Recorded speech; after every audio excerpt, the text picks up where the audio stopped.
हाँ जी। नमस्कार भाई। तो आज अपने जिस शासक के ऊपर बात करेंगे वो शासक रहेगा अपना कुंभा। तो अच्छे से हेडिंग लगा लेना भाई कुंभा को।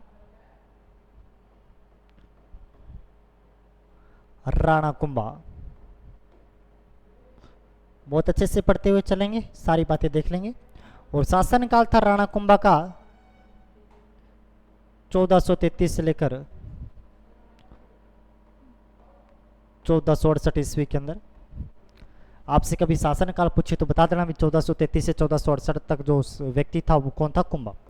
तीन चार बेसिक बातें पढ़ते हैं फिर आगे डिटेल में चलते हैं। जन्म पूछ तो मैं। जन्म 1403 ईस्वी के अंदर हुआ। पिताजी, कॉमन सी बातें लिखते चलना भाई। मोकल था। माता सौभाग्यवती परमार।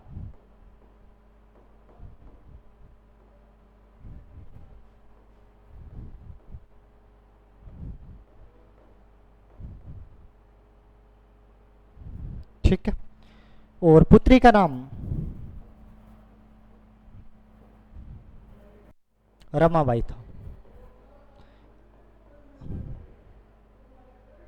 ये बेसिक बात है। और इसका जो संरक्षक बना था कुंभा का पहले, वो रणमल ही बना था, रणमल। क्यों, मुगल का भी संरक्षक किसको बनाया गया था? रणमल को बनाया गया। तो हंसाबाई को लगा, इसकी दादी को लगा भी इसके पिताजी को अच्छी शिक्षा दे सकता है तो क्यों ना कुंभा को भी दे सकता है। तो इसका संरक्षक कौन बना था? तो कुंभा बना, ये रणमल बना था, जो हंसाबाई का भाई यानी कि जोधा का था। जोधा का क्या था? बाप था। यहाँ से कॉमन सी बात आपसे पता होना चाहिए, इसका शासनकाल, जन्म, पिता, माता, पुत्री और संरक्षक। बात चलते हैं आगे। जब इसको रणमल को यहाँ का संरक्षक बना दिया गया तो धीरे धीरे यहाँ पे मेवाड़ के अंदर मारवाड़ का प्रभाव पड़ने लगता है। ये मारवाड़ से बुलाने लगता है सामंतों को, मेवाड़ के अंदर लाके आसीन करने लगता है। अब इसकी दादी को ये टेंशन हो भाई, हंसाबाई को टेंशन हो भी, मेवाड़ के अंदर सारे इलाके अगर मारवाड़ से बिठा दिए तो टेंशन हो जाएगी। मैं अपने कैसा वंश चलाऊंगा, हमारे वालों को टाइम ही नहीं मिलेगा, ये भाई करता रहेगा सब कुछ। दादी को टेंशन हो, कुंभा को साथ में वो टेंशन, कुंभा को टेंशन ये मेरे को ढंग से राज नहीं करने दे रहा। अच्छा, साथ में रणमल ने क्या किया, जो चुंडा मालवा गया था, लाखा का पुत्र था चुंडा, जिसे विषम पितामह कहा जाता है मेवाड़ का, जो मालवा जाता है ओसंग साग के पास में, उसके भाई को राघव देव को मार देता है रणमल। मेवाड़ के लोगों को मारने लगा, कुंभा को ढंग से शासन नहीं करने दे रहा। हंसाबाई को टेंशन हुई पड़ी। हंसाबाई ने सोचा भी कैसे करके तो इनको खत्म करना पड़ेगा, कैसे ही करके तो सामंतों को सहायता से इनको करना पड़ेगा। कुंभा के साथ में बैठक करती है हंसाबाई, उसकी दादी बैठक करती है और बहरमली की सहायता से यहाँ पे रणमल को मार दिया जाता है। अपने को सिर्फ इतना ही काम का है, रणमल को किसकी सहायता से मारा जाता है? तो बहरमली की सहायता से मारा जाता है। तीन चार कॉमन सी बातें यहाँ पे लिखवा देता हूँ पहले मैं।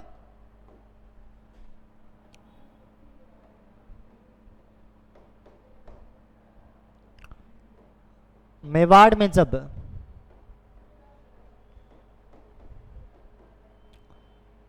रणमल का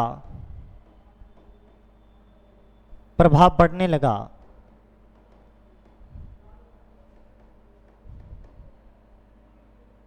तब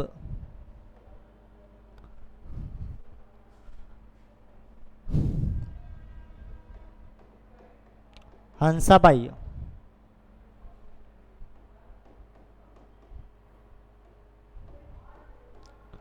राणा चुंडा को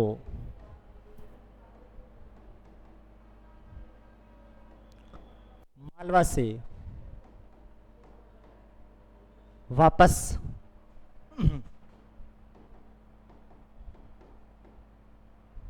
बुलाती है। दूसरा पॉइंट और लिखना, दूसरा पॉइंट लिखना, रणमल ने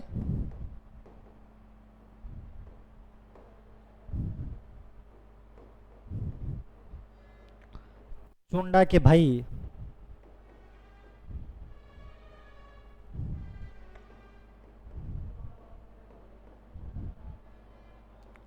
राघव देव को भी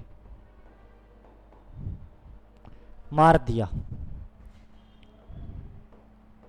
देखो इसी रणमल की सहायता से जो इसके पिता के हत्यारे थे, मोकल के हत्यारे चाचा व मेरा, इनको टपकाया था। रणमल की सहायता से कुंभा ने किसको टपकाया था? चाचा व मेरा को टपकाया था। उसको संरक्षण दे रखी थी। मालवा का एक शासक था महमूद खिलजी, उसने उसको शरण दे रखी थी, वहां से छीन के लाते और रणमल की सहायता से उसको टपकाता। तो ये भी एक लाइन लिख लेते हैं।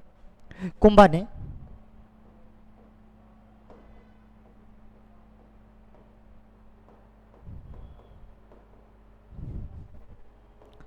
रणमल की सहायता से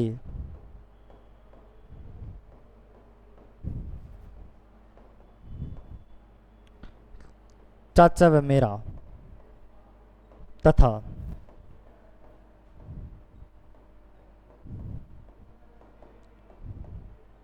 महिपा पवार को मारा।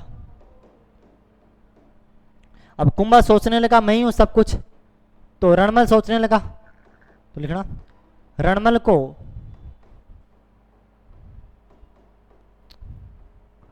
दासी भारमली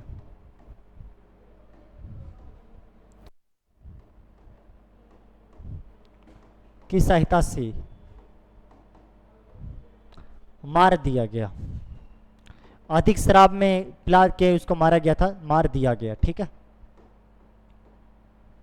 भारमली इसकी जीएफ लगा करती थी, उसकी सहायता से इसको टपकाया गया था। तो याद रख लेना भाई, कॉमन सी बात है। ठीक है, हाँ फिर मैं बात करता हूं, जब मेवाड़ में प्रभाव बढ़ता तो ये रणमल तो सभी को लाके छोड़ दिया भाई मेवाड़ के अंदर। अपनी बुआ जी का काम है, चलो भाई, अपनी बहन का काम है, चलो भाई सारे के सारे चलो। इसका बेटा भी जोधा उस समय मेवाड़ के अंदर था। बेटा भी इसका कहां पे था? मेवाड़ के अंदर था, यानी कि जोधा। और जब जोधा इस रणमल को मारा तो जोधा को किसी ने बोला भाई तेरा बाप तो मारा गया, तू भाग सकता है तो भाग ले। आपसे बेसिक सा प्रश्न पूछा जाता है, जब रणमल की मौत हुई तो इसका बेटा जोधा कहां पे मौजूद था? तो मेवाड़ के अंदर मौजूद था। यहां से वो मेवाड़ भागता वापस मंडोर भागता है। मंडोर पे भी कुंभा इसका पीछा करता है। काहुनी बीकानेर भागता है, वहां भी पीछा करता है। भद्राजुन भागता है, वहां भी पीछा करता है। सिवाना भागता है, वहां भी पीछा करता है। लास्ट में सोजत पाली में जाके रुकता है और वहां पे हंसाबाई की सहायता से कुंभा व जोधा के मध्य एक संधि होती है, उसे आवल बावल की संधि कहा जाता है। आवल बावल की संधि कहा जाता है, जो कि दो के मध्य होती है। एक तो कुंभा और जोधा के मध्य, मेवाड़ व मारवाड़ के मध्य होती है। सोजत पाली को इसका बीच का स्थान बनाया गया था। 1453 की बात है ये। आवल क्षेत्र मेवाड़ को कहा गया, बावल क्षेत्र मारवाड़ को कहा गया। दो शर्तें यह बनी कि जोधा को अपना जोधपुर वापस मिल जाएगा। और जोधा कहता है रिश्तेदारी बनी जाती है, तो जोधा ने अपनी बेटी सिंगार देवी की शादी किसके साथ में कर दी? तो यहाँ पे कुंभा के बेटे रायमल के साथ में शादी कर देता है। ठीक है, इतनी सारी बातें अपने लिख लेते हैं। कर्म श्री को मारा गया। जोधा रणमल की मृत्यु के समय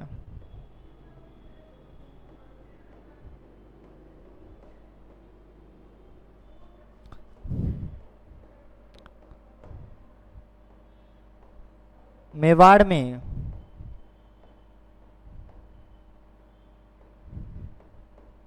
मौजूद था।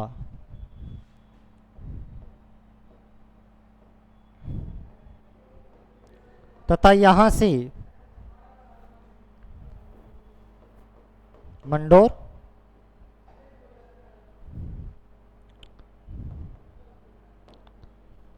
काहुनी गांव बीकानेर,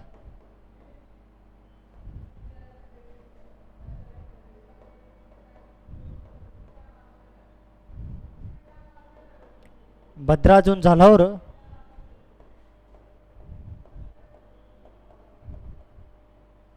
सिवाना, बाड़मेर और लास्ट में सोजत पाली।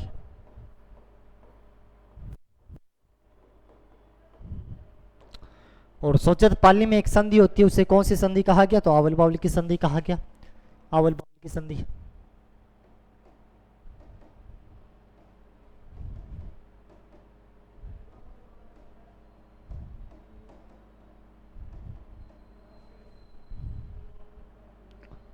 कब होती है भैया आवल बावल की संधि?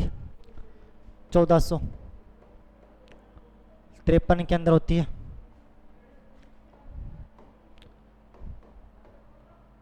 मेवाड़,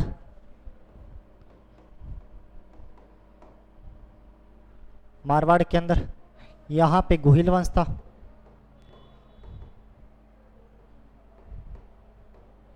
और यहां पे राठौड़ वंश था।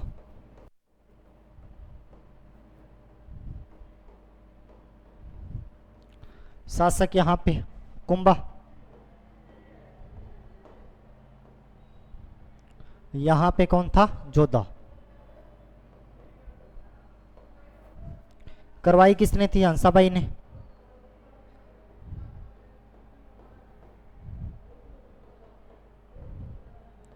मध्यस्थता,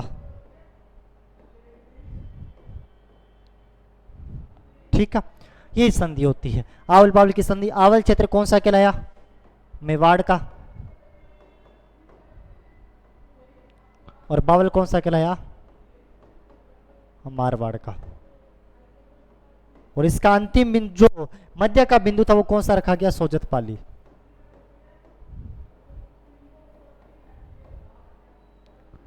सोजतपाली को इसका अंतिम स्थान रखा गया था। उसे कौन सी संधि कहा जाता है? उसे आवल बावल की संधि कहा जाता है। ये आपको पता होना चाहिए। इसमें दो शर्तें क्या बनी?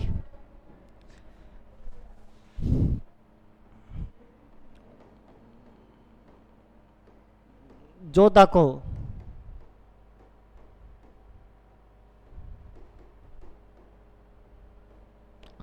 जोधपुर वापस मिल गया,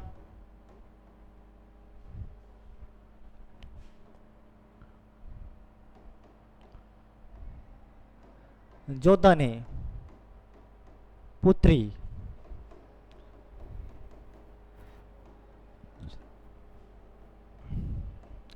सिंगार देवी की शादी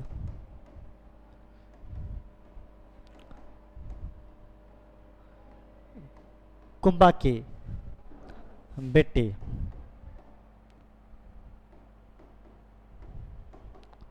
और रायमल से की, ठीक है। और इसी सिंगार देवी ने चित्तौड़गढ़ में कौन सी बावड़ी बनवाई? तो गोसुंडी बावड़ी लिखना। सिंगार देवी ने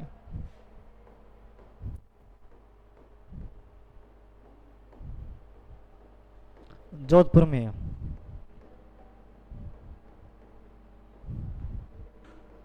गोसुंडी बावड़ी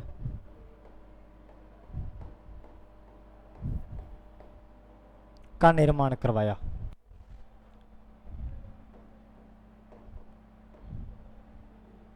देखो, जब चाचा व मेरा ने मारा था, कुंभा ने चाचा व मेरा को मारा था रणमल की सहायता से, तो चाचा मेरा को जिसने शरण दे रखी थी ना, वो मालवा का शासक था महमूद खिलजी। जो जिसने शरण दे रखी थी उसका नाम था मालवा शासक महमूद खिलजी।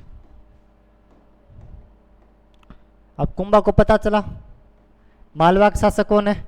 महमूद खिलजी। तो कुंभा किसके ऊपर आक्रमण करेगा? भी उसने पिता के हत्यारों को शरण दे रखी थी, तो आक्रमण करता है इसके ऊपर। कारण ये बना, पिता के हत्यारों को क्या देना? शरण देना।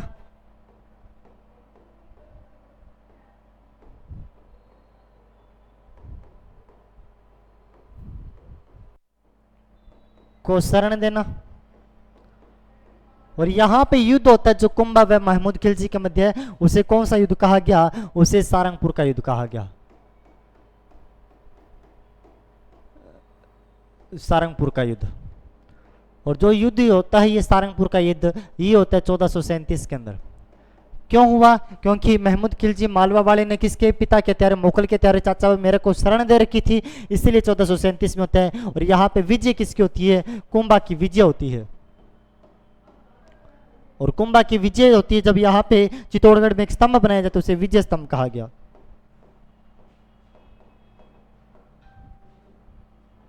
उसे कौन सा स्तंभ कहा गया? विजय स्तंभ कहा गया। तो मैं एक लाइन में लिखवा देता हूं भाई।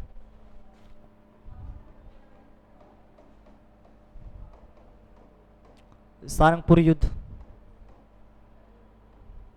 1437, इसमें लिखना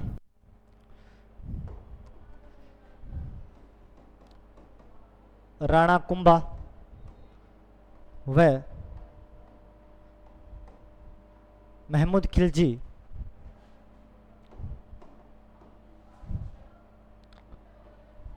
मालवा का था के मध्य हुआ तथा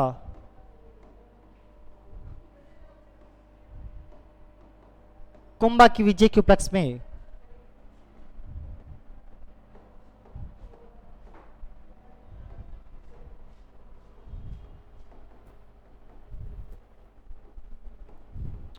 चित्तौड़गढ़ में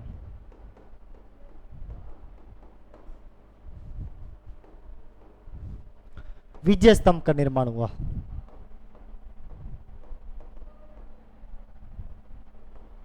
विजय स्तंभ का निर्माण करवाया, कुंभा ने करवाया, निर्माण करवाया। ठीक है, तो पता चलेगा आज के बाद में विजय स्तंभ किसके द्वारा, कौन से युद्ध के बाद में बना, तो सारंगपुर युद्ध के बाद में बना, 1437 में हुआ। राणा कुंभा व महमूद खिलजी के मध्य। जीतता कौन है इसमें, कुंभा जी जाकर क्या बना देता है, विजय स्तंभ यहाँ पे बनवा देता है। ठीक है, यहाँ तक क्लियर हुआ, आगे चलते हैं। देखो, एक अगर मैं नागौर के उत्तराधिकार संघर्ष की बात करता हूं, नागौर का उत्तराधिकार संघर्ष सुनना क्या चीज है।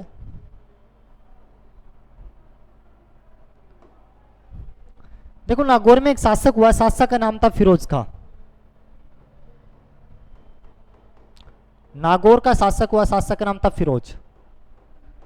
ठीक है, फिरोज खां कह सकते हैं, खां नहीं था। जब इसकी मृत्यु हो जाती तो इसके दो बेटे और थे भाई। एक का बेटे का नाम था शम्स खां, एक का बेटे का नाम था मुजाहिद।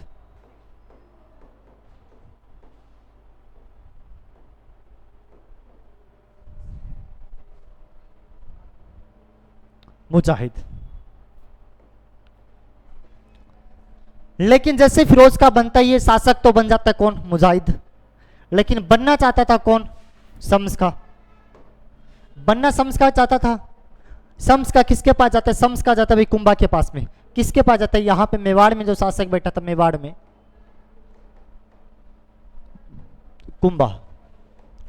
शम्स खां सीधा जाता है कुंभा के पास में, भाई साहब कैसे करके मेरे को राजा बना दो। कुंभा बोलता है देखो मेरे बनाने में कुछ नहीं, मेरे पास सेना खूब है, ठीक ठाक सेना, मेरे को बनाने में कुछ नहीं जाता, मैं बना दूंगा, लेकिन मेरे को क्या मिलेगा, कहता बदले में टैक्स मिलेगा, और क्या मिलेगा। तो यहाँ पे कुंभा यहाँ से उतार के किसको शासक बनाया, शम्स खां को टैक्स देना शुरू कर दिया। 3-4 महीने टैक्स दिया, लेकिन शम्स खां बोलते भाई ऐसे तो पार नहीं पड़ेगी, खुद के खर्चे पूरे नहीं होते। कुंभा बोलता आक्रमण करूंगा। शम्स खां बोलता ऐसे कैसे करेगा, मैं किसी की सहायता मांग लूंगा। यहां से शम्स खां निकल जाता है। शम्स खां यहां से निकल जाता है, और कहां पे निकल जाता है, यहां से गुजरात की तरफ निकलता है। गुजरात में जो शासक था उसका नाम था कुतुबुद्दीन शाह।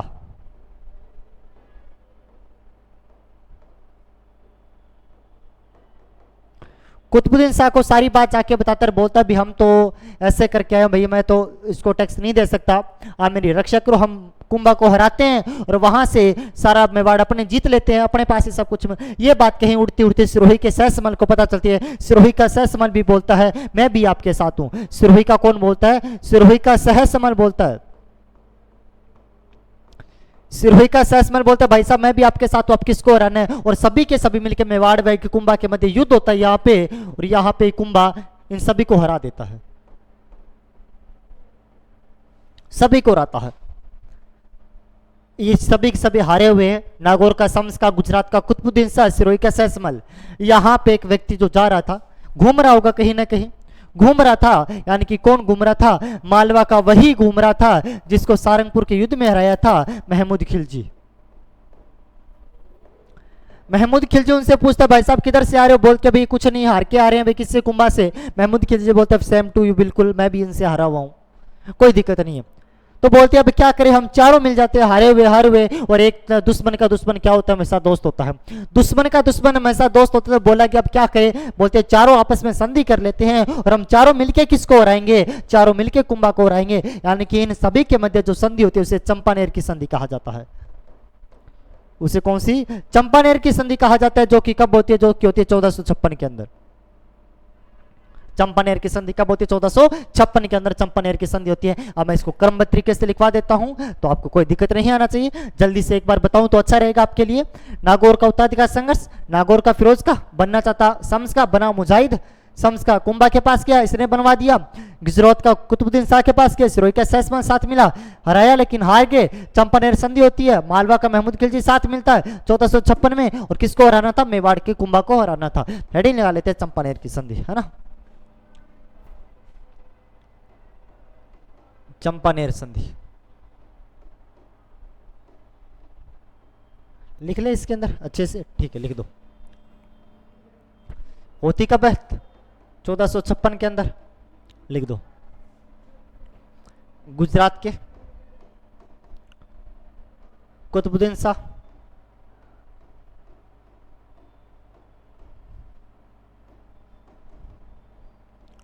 नागौर के शम्स खां,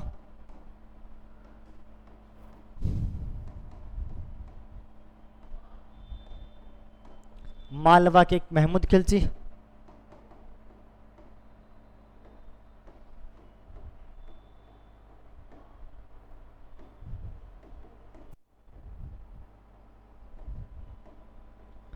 के मध्य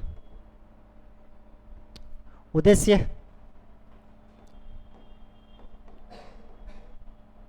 उद्देश्य क्या था, तो किसको हराना था उद्देश्य, राणा कुंभा को।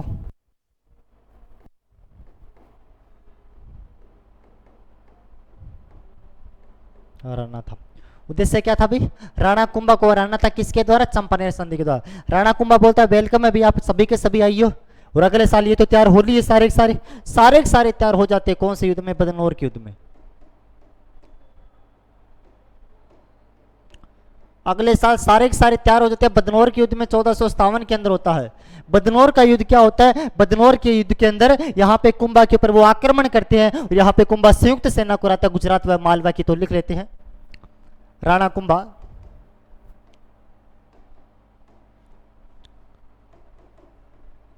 मालवा व गुजरात की संयुक्त सेना को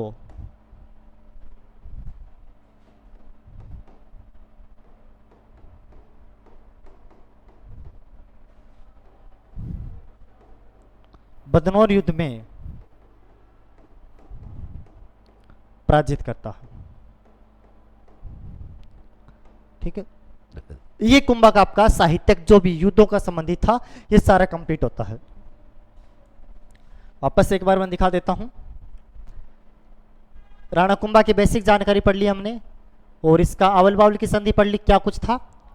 फिर मैंने आपको सारंगपुर युद्ध करवा दिया, सारंगपुर युद्ध में क्या बना ये बता दिया मैंने आपको, और नागौर का उत्तराधिकार संघर्ष बता दिया आपको, चंपानेर की संधि आपको मैंने बता दी, और बदनौर का युद्ध आपको मैंने यहाँ से आपको कंप्लीट करवा दिया। अभी अपने जो पढ़ने वाले हैं ना, वो अपने क्या पढ़ेंगे, वो अपने जो पढ़ने वाली है कुंभा की सांस्कृतिक उपलब्धियां। हेडिंग लगा लेते हैं कुंभा की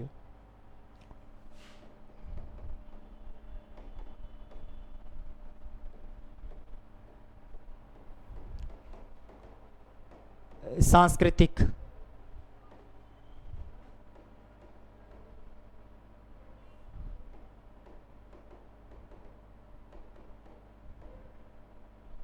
उपलब्धियां। कुंभा की सांस्कृतिक उपलब्धियां, इसके अंदर क्या पढ़ने वाले हैं, इसमें इसके स्थापत्य, साहित्य, इसने क्या क्या बनवाया, तो सारी बेसिक बातें पढ़ने वाले हैं। तो सबसे पहले क्यों ना मैं स्थापत्य की जिक्र कर लेता हूं, स्थापत्य की। अच्छा, स्थापत्य की जिक्र करने से पहले एक बात बता दूं आपको, मध्यकालीन मेवाड़ का अगर किसी को जनक कहा जाता है, मध्यकालीन मेवाड़ का स्थापत्य का जनक अगर किसी को कहा जाता है, तो किसे कहा जाता है, तो कुंभा को कहा जाता है। तो एक बात लिख देता हूं, कुंभा को मध्यकालीन मेवाड़ का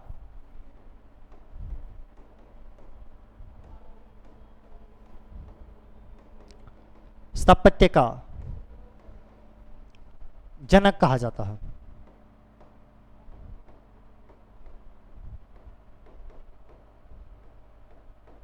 स्थापत्य का क्या कहा जाता है, जनक कहा जाता है। ठीक है, अभी मैं सबसे पहले इसकी स्थापत्य शुरू करता हूं, सबसे पहले इसकी स्थापत्य शुरू करते हैं, उस स्थापत्य के अंदर हेडिंग लगाते हैं स्थापत्य। ठीक है, स्थापत्य कला। और क्यों ना मैं स्थापत्य कला के अंदर सबसे पहले इसका शुरू कर दूं, कौन सा स्थापत्य कला के अंदर सबसे पहले इसका शुरू कर दूं मैं, विजय स्तंभ। विजय स्तंभ इसका सबसे पहले शुरू कर देता हूं मैं, क्योंकि उसके बारे में पढ़ तो चुके ही है। तो विजय स्तंभ को हेडिंग लगा लेते हैं अच्छे से भाई। इसको मैं यहां पे लिख देता हूं,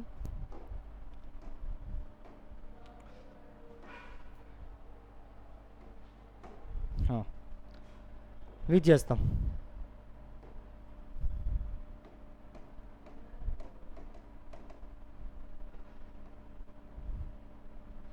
सारी बातें लिख लेते हैं, अन्य नाम इसके पहले तो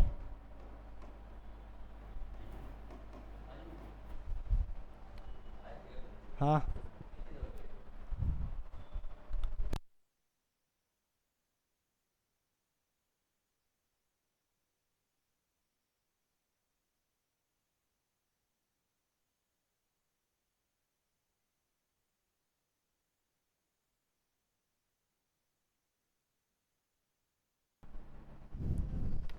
हाँ जी। तो विजय स्तंभ के बारे में आपने पूछ देख लिया था, अभी सारंगपुर युद्ध के बाद में इसका निर्माण किया गया था 1437 के अंदर। तो विजय स्तंभ इसके स्थापत्य में सबसे पहला स्तंभ लेते हैं। तो विजय स्तंभ के अन्य नाम की जिक्र करते हैं। विजय स्तंभ के अन्य नाम क्या क्या है, तो सिंपल से कोष्टक में अच्छे से लिखते रहना भी इसके अन्य नाम क्या पड़ते हैं। तो मैं सिंपल सा कहूँ, सबसे पहले तो ये कीर्ति में बनाया गया था, क्योंकि युद्ध जीतने के बाद कीर्ति बनी थी, कीर्ति के नाम से बनाई, तो इसे कीर्ति स्तंभ भी कहा जाता है, कीर्ति स्तंभ। ये भगवान विष्णु को समर्पित किया गया था, तो इसे विष्णु ध्वज कहा जाता है, विष्णु ध्वज कहा जाता है, इसे विष्णु ध्वज कहा जाता है। और विष्णु की सवारी आपको पता होता है गरुड़ होता है, तो इसे गरुड़ ध्वज भी कहा जाता है,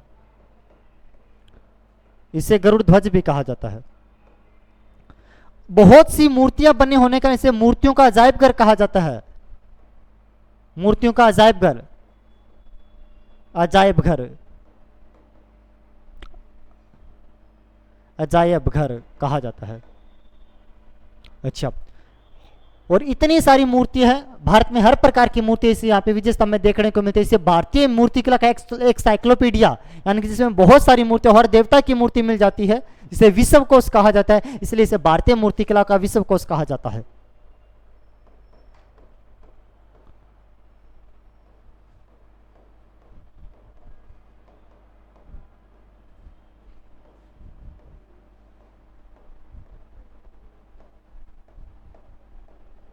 भारतीय मूर्तिकला का विश्व कोश इसे कहा जाता है। ठीक है, ये बेसिक बातें हुई। फिर मैं इसकी ऊंचाई की बात करता हूं, ऊंचाई कितनी है विजय स्तंभ की, ऊंचाई की बात करता हूं तो इसके 122 फीट ऊंचाई पड़ती है भाई, 122 फीट ऊंचाई पड़ती है। चौड़ाई की बात करता हूं तो इसका जो आधार पड़ता है, इसकी बिड्थ पड़ती है, वो कितनी पड़ती है, वो 30 फीट पड़ती है। कितनी, 30 फीट पड़ती है। इतनी काफी ऊंचाई है, तो मंजिल भी काफी होगा, तो 9 मंजिला है। टोटल कितना मंजिला होगा, तो 9 मंजिला है, टोटल 9 मंजिल है। ठीक है, अब इंपॉर्टेंट बात तो आपको ये बता दूं, 9 मंजिल ऐसे मूर्तियों का अजायब घर कहा जाता है। अनेक सारी मूर्ति है, और जिस मंजिल पे मूर्ति नहीं वो तो इंपॉर्टेंट बन गया अपने आप में। तो यहाँ पे जो 8वीं मंजिल है, किसी प्रकार की मूर्ति देखने को नहीं मिलती। तो मैं बता देता हूं, 8वीं मंजिल पे कोई मूर्ति नहीं है, 8वीं मंजिल पर कोई मूर्ति नहीं, 8वीं पे कोई मूर्ति नहीं है। और तीसरी पे बात करता हूं तो तीसरी मंजिल पे 9 बार अल्लाह लिखा हुआ है, 9 बार अल्लाह शब्द लिखा हुआ है, अल्लाह शब्द लिखा हुआ है। और कौन सी भाषा में, अरबी भाषा के अंदर 9 बार अल्लाह कौन सी पे लिखा गया, तीसरी मंजिल पे लिखा गया। और इसका वास्तुकार कौन था, विजय स्तंभ को बनाने वाला कौन था, तो इसका वास्तुकार जो व्यक्ति था, वास्तुकार का जिक्र अपने को कौन सी मंजिल में मिलता है, 5वीं मंजिल में इसके वास्तुकार का जिक्र मिलता है। और इसके वास्तुकार जो व्यक्ति थे उन्हें कहा जाता है जेता नापा पुंजा पोम्मा। जेता जो पिता था भी सभी का, जेता नापा पुंजा और पोम्मा। ठीक है, ये इनके वास्तुकार, जेता पिता था और यहाँ पे बाकी इसके क्या थे, बाकी इसके पुत्र थे। इसके बारे में आपको बेसिक यहाँ पे जानकारी पता होनी चाहिए। ठीक है,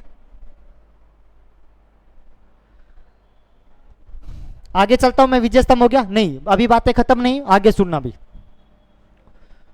विजय स्तंभ के ऊपर एक प्रशस्ति लिखी गई है, जिसे कीर्ति स्तंभ प्रशस्ति कहा जाता है। कीर्ति स्तंभ क्योंकि इसका नाम कीर्ति स्तंभ है, तो इसे कीर्ति स्तंभ प्रशस्ति कहा जाता है।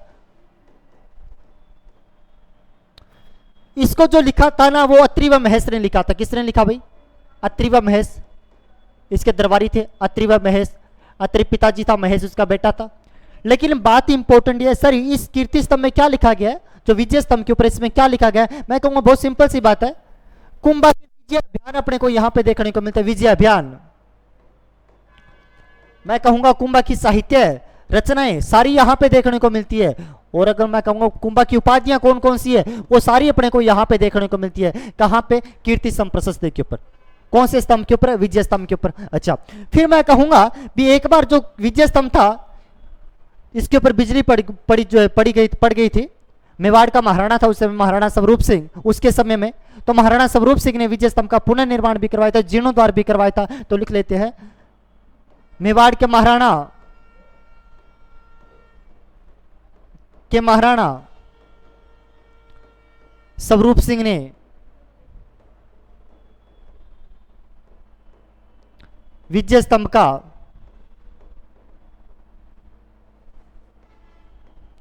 जीर्णोद्वार करवाया।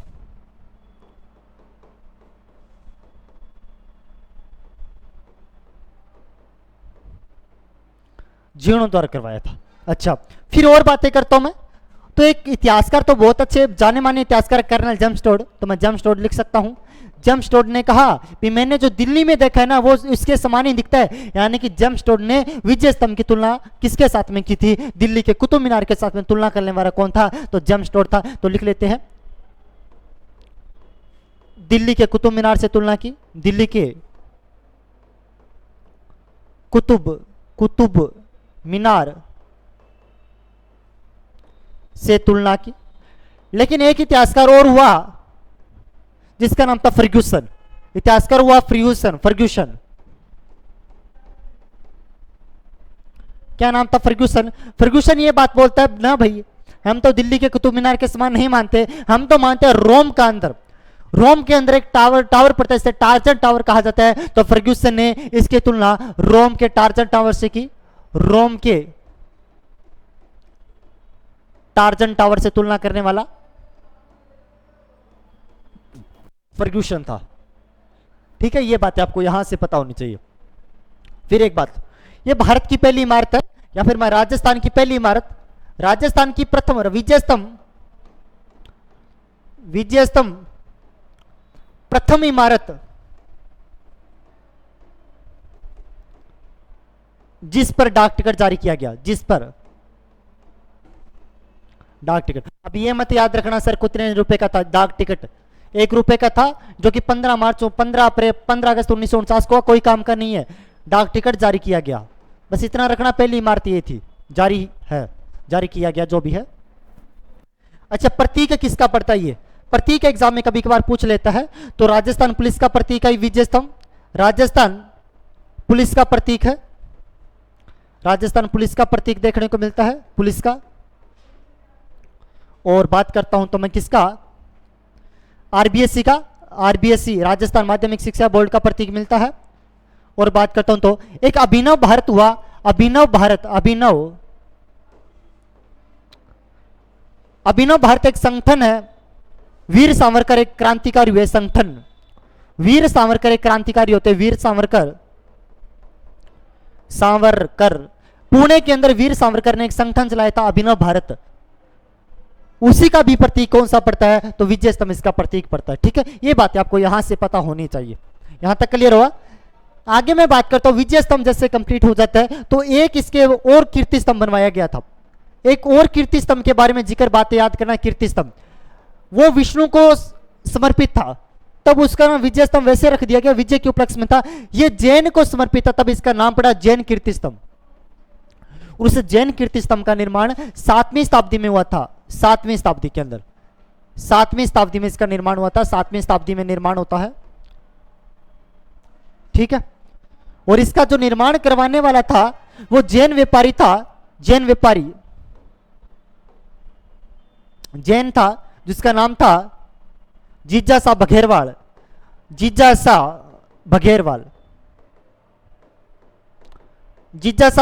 ने इसका निर्माण करवाया था। ये किसको समर्पित किया? जैनों को समर्पित किया। और जैन भी किसको? जैनों में जो गुरु है, पहले गुरु है, तो उनका नाम था, जैनों के प्रथम गुरु ऋषभ देव जी।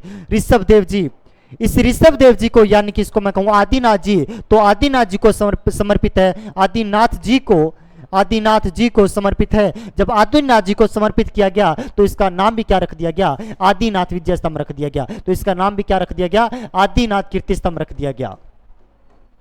आदिनाथ कीर्ति स्तंभ भी इसका नाम रख दिया गया। ठीक है, इसका नाम भी क्या रख दिया गया भाई? आदिनाथ कीर्ति स्तंभ रख दिया गया। वापस सुनना, जैन कीर्ति स्तंभ है, 7वीं शताब्दी में बना, अच्छा सॉरी 12वीं शताब्दी में बना। 7 में क्या, 7 तो मंजिला ही है, 12वीं शताब्दी में बना था और 7 मंजिला है, 7 मंजिला है, ये याद रखना भाई। गलती से आपको मैंने कुछ बता दिया होगा, कोई बात नहीं। हाँ, आदिनाथ कीर्ति स्तंभ भी कहा जाता है। जैन जिज्ञासा बघेरवाल को है, और जैनों को ऋषभ देव आदिनाथ को समर्पित है। ऋषभ देव आदिनाथ को यह समर्पित पड़ता है, यह आपको क्लियर होता है। एक हुए कवि राजा श्यामल दास जी। कवि राजा श्यामल दास जी होते हैं, कवि राजा श्यामल दास जी। इन्होंने एक ग्रंथ लिखा था, ग्रंथ का नाम था वीर विनोद। ग्रंथ लिखा वीर विनोद, और वीर विनोद में क्या लिखते हैं? वीर विनोद के अंदर यह लिखते हैं कि मेवाड़ के अंदर जो 84 दुर्ग बने हुए ना, मेवाड़ में 84 दुर्गों का निर्माण, मेवाड़ में 84 में से 32 दुर्गों का निर्माण, 84 में से 32 दुर्गों का निर्माण, 32 दुर्गों का निर्माण कुंभा ने करवाया। ये बात कौन सा ग्रंथ बोलता है? कवि राजा श्यामल दास बोलता है। कौन से ग्रंथ के अंदर? वीर विनोद के अंदर क्या बात बोलता है? मेवाड़ में जो 84 दुर्ग बने हुए ना, उनका 32 का निर्माण किसने करवाया था? कवि राजा श्यामल दास ने करवाया था।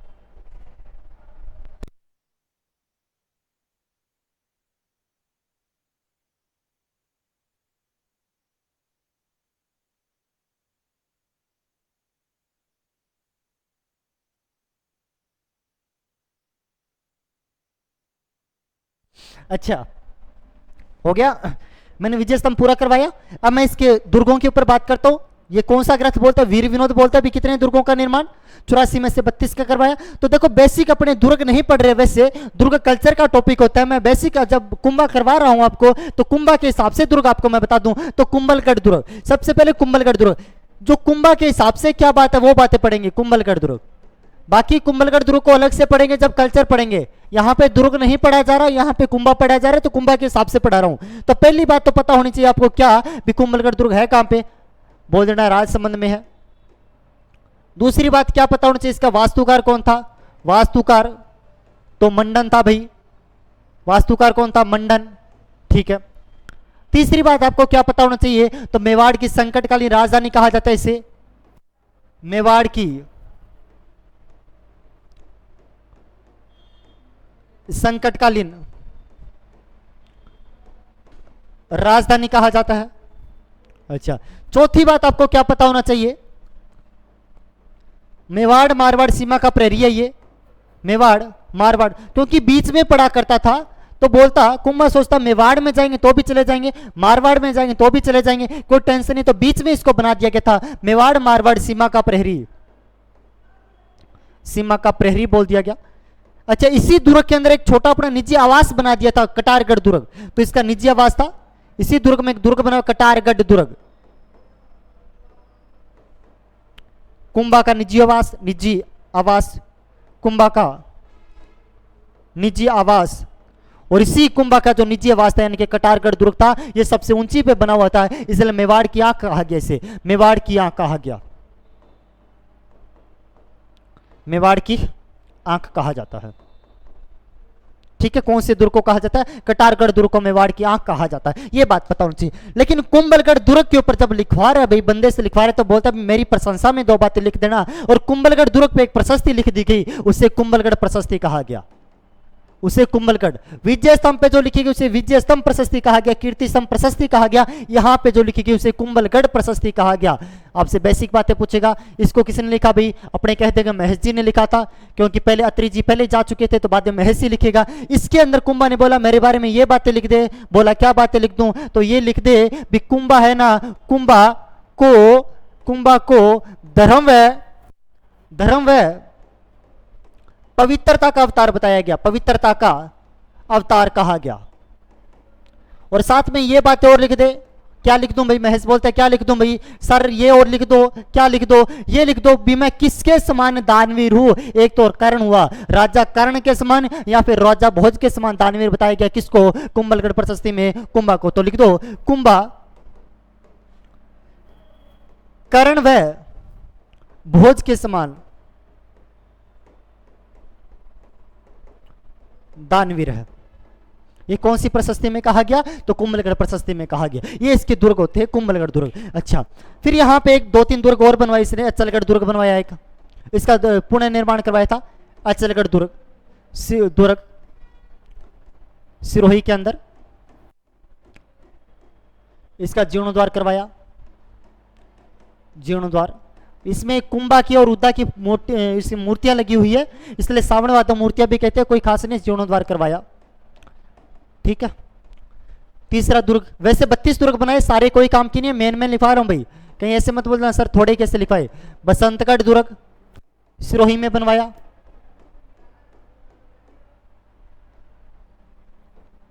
मचान दुर्ग की बात करता हूं, मचान दुर्ग सिरोही में बनवाया।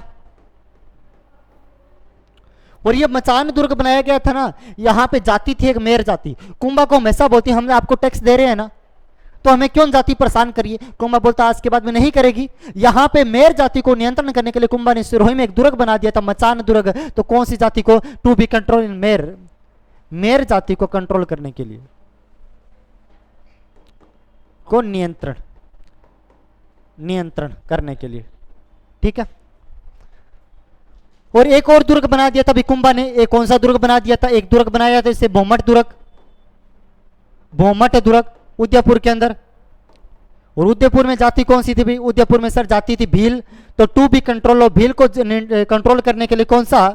तो भीलों को कंट्रोल करने के लिए कौन सा दुर्ग बना दिया? भीलों, भील जाति पर, भीलों जाति पर नियंत्रण हेतु।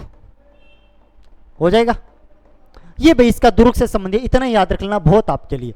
मैंने कुंभलगढ़ बता दिया, 4-5 ये दुर्ग याद रखना, इतना ही बहुत आपसे, इतना ही पूछेगा, बाकी पूछेगा तो वो किसी को नहीं आएगा भाई, अभी इतना याद रखना। अच्छा, अभी मैं इसकी थोड़ी मंदिर के ऊपर बात करता हूं, इसने मंदिर में क्या काम किया था।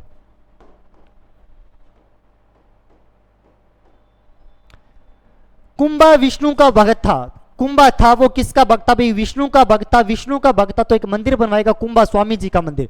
कुंभा स्वामी यानी कि विष्णु के मंदिर है, कुंभा जी के स्वामी के मंदिर है। कुंभा स्वामी यानी कि विष्णु के मंदिर है। कुंभा ने विष्णु कुंभा स्वामी के 3 मंदिर बनवाए थे।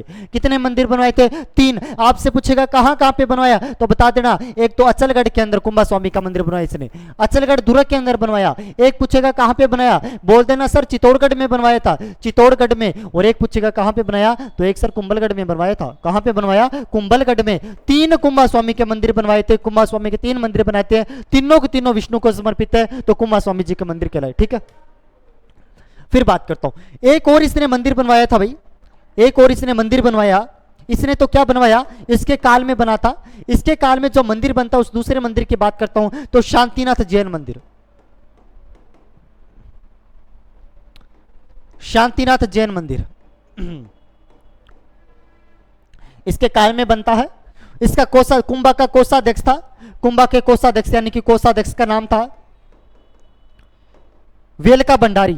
कुंभा के कोषाध्यक्ष वेलका भंडारी के द्वारा, कुंभा के कोषाध्यक्ष वेलका भंडारी के द्वारा एक मंदिर का निर्माण करो, इसे शांतिनाथ जैन मंदिर कहा जाता है। और इसी के पास में कुंभा की बेटी सिंगार चंवरी की शादी होती है, तो इसे सिंगार चंवरी मंदिर भी कहा जाता है। तो लिख लेते हैं, इसी को सिंगार चंवरी मंदिर कहा जाता है, सिंगार चंवरी मंदिर कहा जाता है। इसी को कौन सा मंदिर कहा जाता है? इसी को सिंगार चंवरी कहा जाता है। यह भी बात आपको पता होना चाहिए। एक तो कौन सा कुंभा स्वामी जी के मंदिर बनवाए थे, और दूसरे कौन से शांतिनाथ जैन मंदिर बनवाया। और बात करता हूं, देखो एक इसी के समय मंदिर बनता है, रणकपुर जैन मंदिर।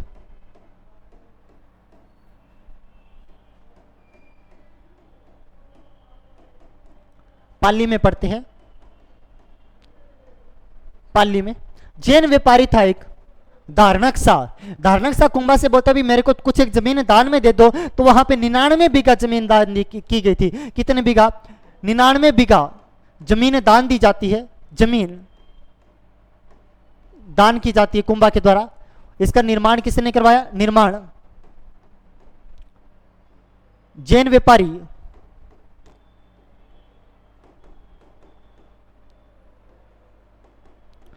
धारणक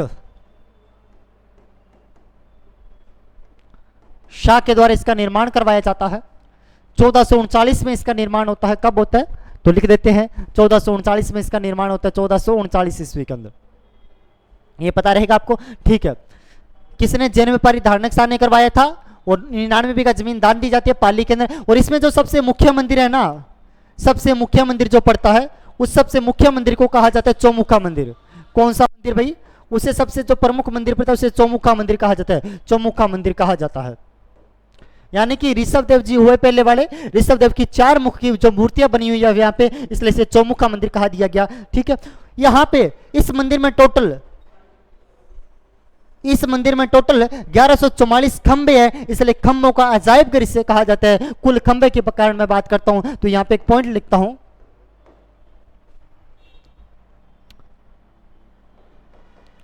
रणकपुर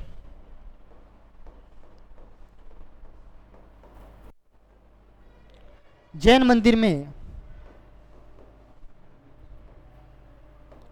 कुल 1444 खंबे हैं, इसलिए इसे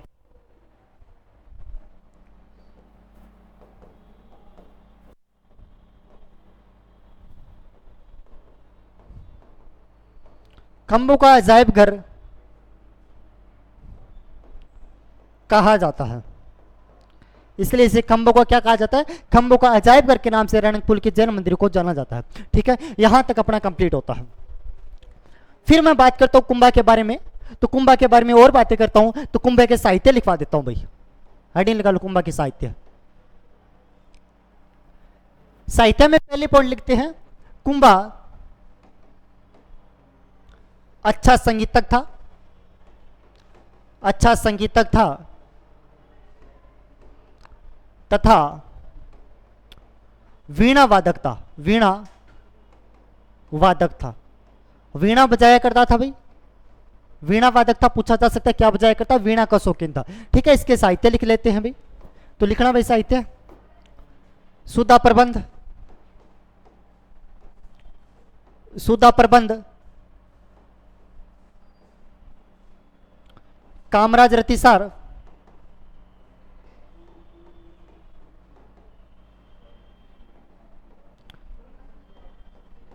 संगीत सुधा,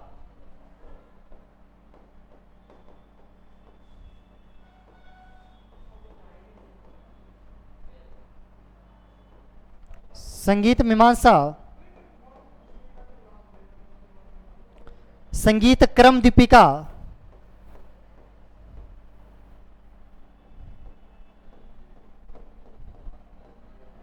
संगीत राज। देखो 4 क्या के संगीत संगीत है, संगीत सुधा, मीमांसा, कर्म दीपिका। 3 तो लड़कियों के नाम है, संगीत सुधा, संगीत मीमांसा, संगीत कर्म दीपिका। एक लड़का है राज, यानी कि संगीत राज।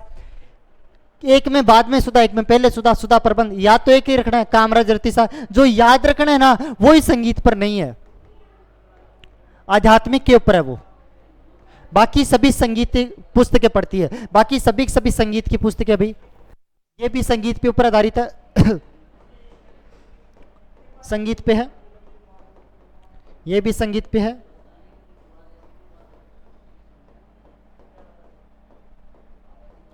और जो कामराज रतिसार है ना, कामराज रतिसार 7 भागों में है, याद रखना।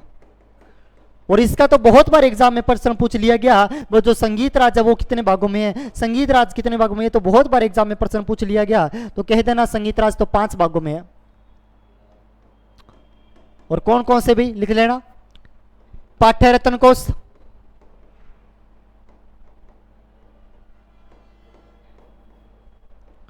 नृत्य रत्न कोश,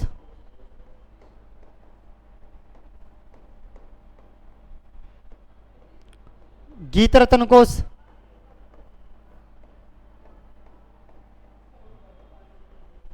वाद्य रत्न कोश,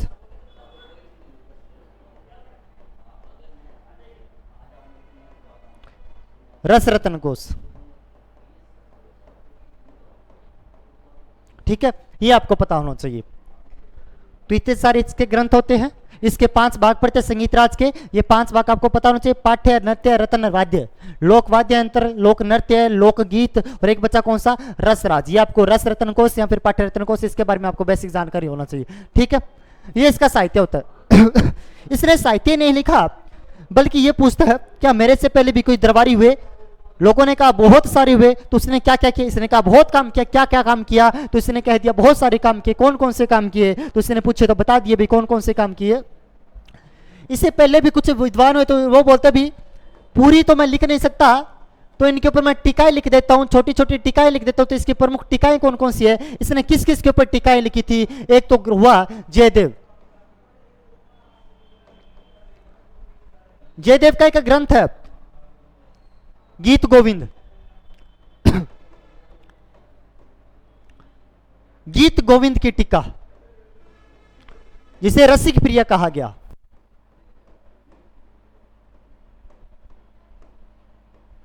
ठीक है, दूसरा इसने एक सारंगधर हुआ, सारंगधर का ग्रंथ था संगीत रत्नाकर।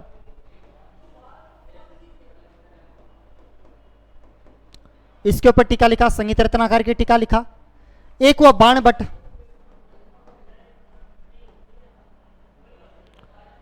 उसके ऊपर बाणभट्ट था चंडी शतक का,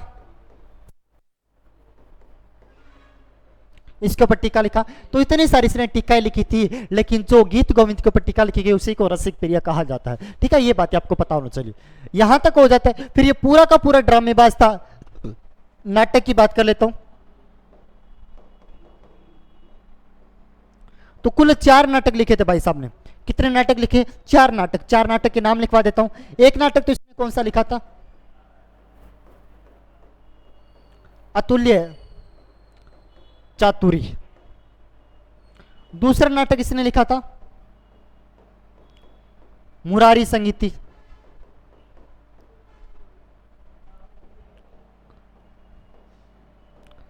नंदिनी वृत्ति, और एक लिखा था रस नंदिनी। ये 4 इसने नाटक लिखे थे। ये असम संस्कृत में था, मराठी में था, कन्नड़ में था और मेवाड़ी के अंदर था, यानी कि अनेक भाषाओं को विद्वान था। कौन, तो यहां पे कुंभा। तो एक लाइन लिख लेते हैं, कुंभा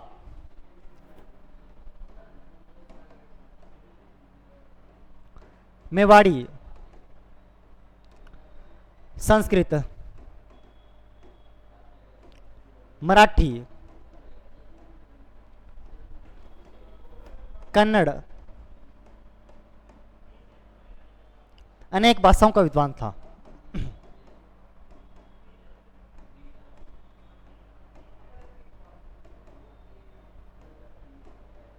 ठीक है, ये आपको पता होना चाहिए।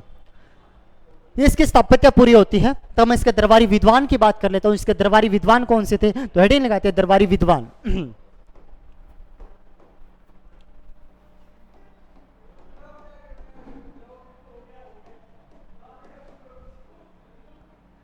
दरबारी विद्वान में सबसे पहले मैं कान्हा व्यास की बात करता हूं। कान्हा व्यास ने ग्रंथ लिखा था एकलिंग महात्म्य। काव्य गुरु थे इसके, एकलिंग महात्म्य ग्रंथ लिखता है महात्म्य। ये काव्य गुरु थे, कुंभा के काव्य गुरु। ठीक है, कौन सा ग्रंथ लिखते हैं, एकलिंग महात्म्य। लेकिन एकलिंग महात्म्य का जो फर्स्ट भाग था ना, वो कुंभा ने लिखा। इसका प्रथम भाग कुंभा ने लिखा। प्रथम भाग कुंभा द्वारा रचित, जिसे अब कुंभा लिखेगा राजा के द्वारा लिखा गया, तो उसे राजवर्णन कहा गया, जिसे राजवर्णन कहा गया। ठीक है, ये कान्हा व्यास इसका हुआ। फिर दूसरे बात करते हैं, एक इसके दरबार में हुआ मेहाजी।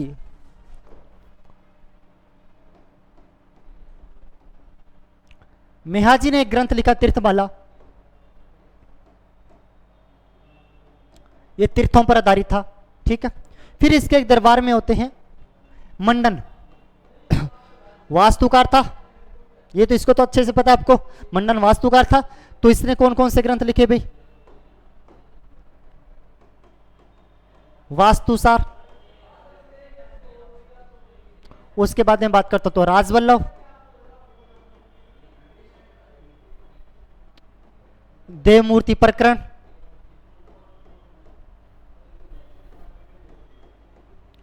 रूपमंडन, कोदंड मंडल। देखो सभी के पीछे मंडन मंडन तो हो जाएगा, लेकिन तीन ग्रंथ जो वास्तुसार हुआ, राजवल्लभ हुआ, देवमूर्ति प्रकरण हुआ। अगर मैं इसकी वास्तुसार की बात करता हूं तो ये वास्तुशास्त्र की जानकारी देता है, वास्तुशास्त्र जानकारी।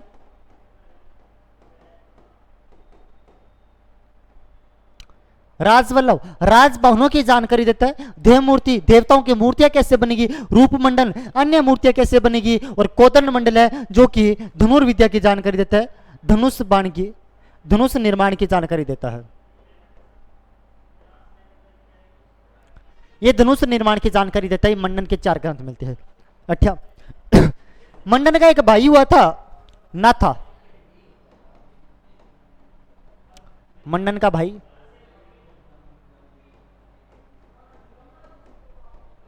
इसने एक ग्रंथ लिखा था, ग्रंथ का नाम था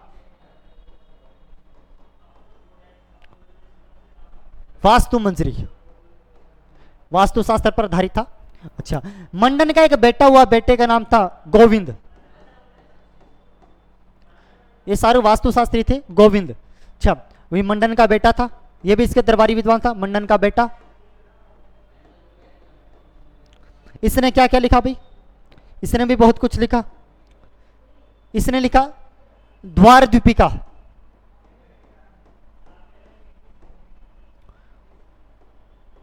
उद्यार धोरणी, कला निधि,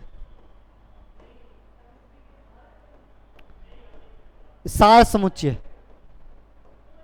ये इसने ग्रंथ लिखे थे भाई। ठीक है, कुंभा का बेटा था ये मंडन, इसने ग्रंथ लिखे थे भाई इतने सारे। द्वार द्वीपिका, द्वार कैसे बनते हैं, उद्यार धोरणी, जीर्णोद्वार कैसे होता है, कला निधि था, वो बहुत महत्वपूर्ण है, यह नहीं कि मंदिरों के शिखरों से संबंधित है, मंदिरों के शिखरों से संबंधित है भाई ये कला निधि, बहुत इंपॉर्टेंट है, वेरी वेरी इंपॉर्टेंट करना कला निधि। और सार समुच्चय आयुर्वेद के ऊपर आधारित है, आयुर्वेद के ऊपर आधारित पड़ता है कौन सा, सार समुच्चय। ठीक है, गोविंद के बाद में बात करता तो एक हुआ रमाबाई। रमाबाई के बारे में बात करता हूं तो रमाबाई पुत्री थी, कुंभा की पुत्री।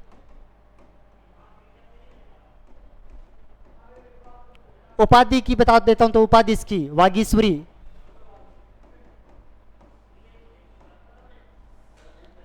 वागीश्वरी इसकी उपाधि थी। और यहां पे कुंभा ने इसको जो परगना, जावर का परगना इसको प्रदान किया था। कुंभा ने कौन सा, जावर का परगना इसको प्रदान किया गया था, तो लिख देते हैं।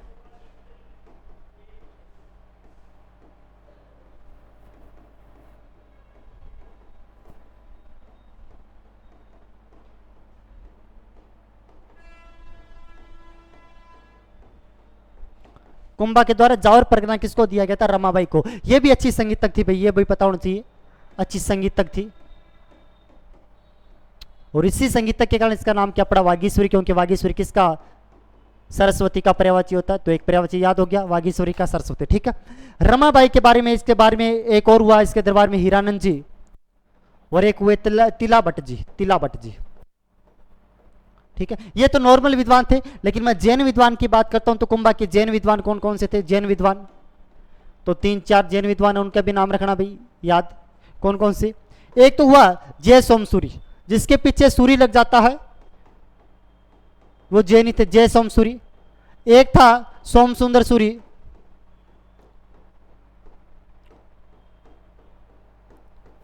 एक था जयशंकर जी, जयशेखर जी, जयशेखर जी, और एक था भुवन कीर्ति, भुवन कृति, इसके दरबारी विद्वान होते हैं। ठीक है, दरबारी विद्वान मैं वापस बता देता हूं मैं एक बार।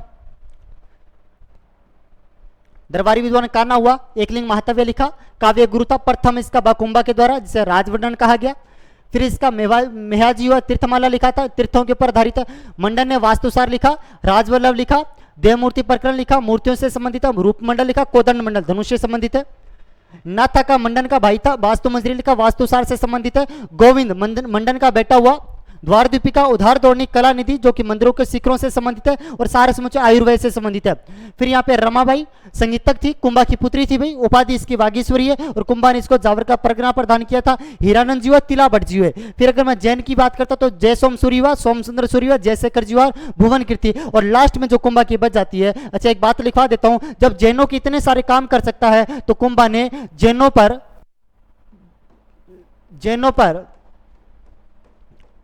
तीर्थकर बंद कर दिया। यानी कि ऐसा कौन सा मेवाड़ का महाराणा शासक था जिसने जैनों से तीर्थकर को हटा दिया था, तो वो कौन सा हुआ था, तो वो हुआ था अपने वाला कुंभा। और कुंभा की लास्ट बातें जो लिखवा देता हूं, उसके बाद में कुंभा आपका विधि विधान से समाप्त हो जाएगा। काफी बड़ा चल गया, और कुंभा की लास्ट बातें लिखवा देता हूं, वो कौन सी बात है भाई, कुंभा की उपाधियां। हेडिंग निकाल लेना, कुंभा की उपाधियां। उपाधियां, कुंभा की महत्वपूर्ण उपाधियां। देखो पहले तो मैं उपाधि नाम लिख देता हूं। एक तो हिंदू सुल्तान, हिंदू सुल्तान,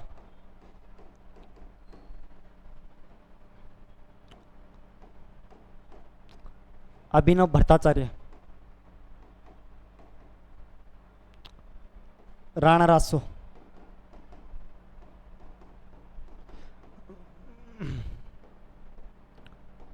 हाल गुरु,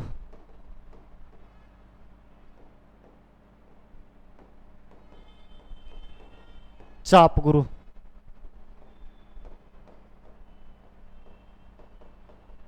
परम भागवत,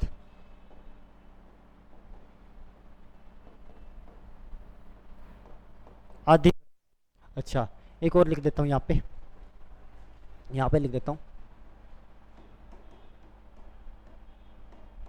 वीणा प्रवीणन। सुनना, हिंदू सुल्तान तो इसलिए कहा गया, सुल्तान का मतलब रक्षा, मतलब हिंदू का रक्षक, हिंदुओं का रक्षक, हिंदुओं का रक्षक कहलाया। ठीक है, अभिनव भट्टाचार्य इसलिए कहा क्योंकि दूसरी शताब्दी ईसा पूर्व में एक शासक हुआ भरत नाम से। भरत ने भरतनाट्यम लिखा था, भरतनाट्य शास्त्र लिखा था, जिसके अंदर संगीतज्ञ भी था, वो अच्छा वादक भी था, और अच्छा युद्धों का मतलब युद्धों के अंदर अच्छी प्रक्रिया भी, नेतृत्व भी कर लेता था। यानी कि तीनों चीजों में निपुण था। कुंभा बोलता मैं भी उसके समान हूं, तो उसी ने एक ग्रंथ लिखा था अभिनव भट्टाचार्य, तो ये बोलता मैं नया भट्टाचार्य हूं, तो उसने नया भट्टाचार्य यानी कि अभिनव भट्टाचार्य, या फिर इसे नव्य भट्ट भी कहा जाता है, नव्य भट्ट, यह भी इसकी उपाधि है। राणा रासो जो साहित्य लिखता भी हो लिखवाता भी हो, तो साहित्य के आधार पर राणा रासो कहा गया इसने। हाल गुरु पहाड़ी क्षेत्रों में युद्ध जीतने वाला,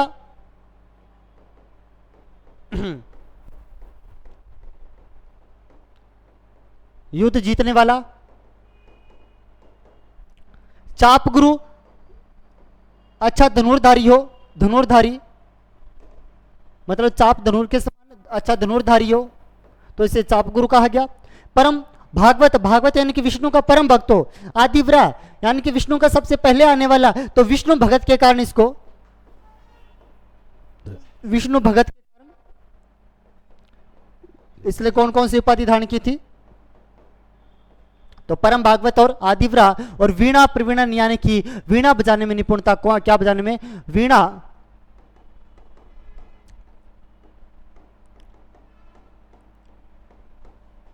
निपुण था। अच्छा, और लास्ट में जब इसको बेटे को उदा को लगा भी सारे काम पापा ही कर रही है, मैं क्या करूंगा, तो किसी ने दोस्त ने कहा भी तेरे पापा को भटका ये मार दे, खत्म कर दे। तो लास्ट में उदा ने इसको कटारगढ़ या फिर कुंभलगढ़ दुर्ग से वहां से इसको मार दिया जाता है, वहां से धक्का दे दिया जाता है, और वहां पे उदा के द्वारा अपने बेटा की हत्या कर दी जाती है, अपने पिताजी की हत्या कर दी जाती है। तो लास्ट में सिंपल से एक बात याद रखना, कौन सी बात है, यानी कि एक बात और लिखवा देता हूं मैं, उदा के द्वारा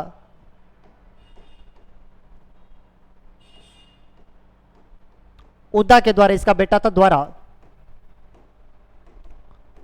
कुंभा की हत्या